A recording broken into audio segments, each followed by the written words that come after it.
এখানে একজন হুজুর আছেন আমাদের মুখতার ভাই। আপনারা তুলনামূলকভাবে হুজুরদেরকে দেখবেন যে মুখতার ভাই তো বাসার বাইরে বেরিয়ে হতে চান না। আজকে ফজরের পর একটা মিটিং ছিল ওনার সাথে, উনি আসেন নাই। হুজুররা তারা বাসাতে এত বেশি আবদ্ধ,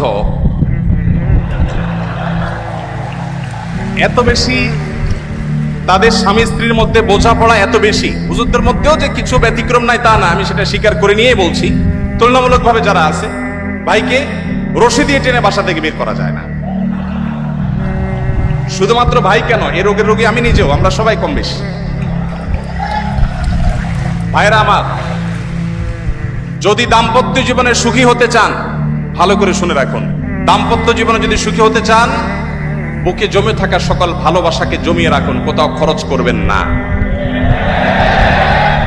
রাস্তাঘাটে, পার্কে, ক্লাসরুমে, অজায়গায় কুজায়গায় ভালোবাসা সব খরচ করে বিয়ের পরে যখন ভালোবাসা বিনিময় করার দরকার হবে, তখন দেখবেন পুঁজিতে টান পড়েছে, তখন দেখবেন পুঁজি আর পাওয়া যাচ্ছে